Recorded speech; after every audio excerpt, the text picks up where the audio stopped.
Vishnu sir ಸಮಾಧಿ ಒಟ್ಟಿಗೆ ಏನು ನಡೀತೋ ನಡಿಬಾರ್ದಿತ್ತು ಅನ್ನೋದಕ್ಕಿಂತ ಹೆಚ್ಚಾಗಿ ಒಂದೊಂದು ಅರ್ಥ ಭಾಳ ಚೆನ್ನಾಗಿ ಮಾಡ್ಕೋಬೋದು ಇಲ್ಲಿ. ಏನಂದರೆ ಒಬ್ಬೊಬ್ಬರಿಗೆ ಒಂದೊಂದಿಲ್ಲಿ ನಮ್ಮದೇ ರಾಜ್ಯ, ನಮ್ಮದೇ ಊರು, ನಮ್ಮದೇ ಕಲಾವಿದರು. ಸೊ ಹೀಗಿರಬೇಕಾದ್ರೆ ನಾನೆಲ್ಲ ಅಭಿಮಾನಿಗಳಲ್ಲಿ ಕೇಳ್ಕೊಳ್ಳೋದು ಒಂದೇನೆ, ಇನ್ನು ನಾವು ಓಡಾಡಿದ್ದಾಯ್ತು, ನೀವುಗಳು ಓಡಾಡಿದ್ದಾಯ್ತು, ಎಲ್ಲರಲ್ಲೂ ಮನವಿ ಮಾಡ್ಕೊಂಡಿದ್ದಾಯ್ತು, ದಯವಿಟ್ಟು ಇದನ್ನು ಮಾಡಿಕೊಡಿ, ಸ್ವಲ್ಪ ನೋಡಿ. ಯಾಕಂದ್ರೆ ಒಂದು ಅಳಿಲ್ ಶಕ್ತಿ ಬೇಕಾಗಿತ್ತು ಇದನ್ನು, ಈ ಸಮಾಧಿನ ಉಳಿಸ್ಕೊಳ್ಳೋದಕ್ಕೆ. ಯಾರಿಗೆ ಅಧಿಕಾರದಲ್ಲಿದ್ದು ಯಾರಿಗೆ ಆ ಶಕ್ತಿ ಇತ್ತು ಅವ್ರ ಬಗ್ಗೆ ಹೇಳ್ತಾ ಇದ್ದೀನಿ.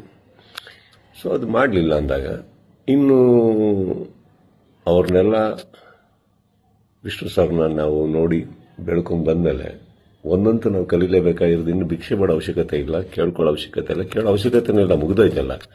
ಮಾಡಾಗಿದೆ, ಮಾಡಬೇಕು ಅಂತ ಇದ್ದಿದ್ರೆ ಇಷ್ಟೊತ್ತಿಗೆ ಮಾಡಿರೋರು. ಮಾಡಿಲ್ಲ ಅಂದಮೇಲೆ ಎಲ್ಲರೂ ಒಂದು ಅರ್ಥ ಮಾಡ್ಕೊಳ್ಳಿ, ಯಾರು ಏನು ಹೇಗೆ ಎತ್ತಿಟ್ರು ಇದು ನಾವೇ ಅಂತ ತೋರಿಸ್ಕೊಟ್ಟಾಗಿದೆ. ಇನ್ನಿದರಲ್ಲಿ ನೀವು ಅರ್ಥ ಮಾಡ್ಕೊಳ್ಳೋಕೆ ಎಷ್ಟಿದೆ ಅರ್ಥ ಮಾಡ್ಕೊಂಡ್ಬಿಟ್ಟು ಇನ್ನು ನಾವೇನು ಮಾಡಬೇಕು ಅಂತ ನೋಡ್ಕೋಣ.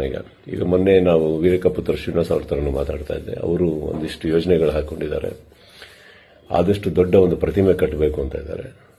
ಅದನ್ನು ಮಾಡೋಣ, ಬೆಟರ್ ಅಲ್ಲ? ಅದನ್ನು ಮಾಡೋಕ್ಕೆ ನನ್ನ ಸಂಪೂರ್ಣ ನಾನೇನು ಮಾಡಬೇಕು ಖಂಡಿತ ನನ್ನ ಕಡೆಯಿಂದ ನಾನು ಮಾಡೇ ಮಾಡ್ತೀನಿ. ಎಲ್ಲರಿಗೂ ಒಂದು ನೋವಾಗಿದೆ ಅನ್ನೋದು ಒಂದು ಗೊತ್ತು. ರಾತ್ರಿ ಅದು ನಡೆದಾಗ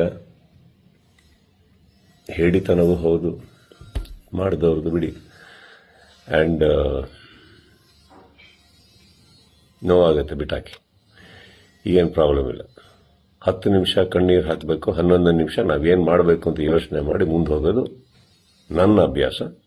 ನೀವೆಲ್ಲರೂ ಅದೇ ಮಾಡ್ತೀರಾ ಅಂದ್ಕೊಂಡಿದ್ದೀನಿ. ಕೈ ಚಾಚಿದ್ದು ಸಾಕು, ಇನ್ನೇನು ಮಾಡಬೇಕು ನಾವು ಮಾಡೋಣ.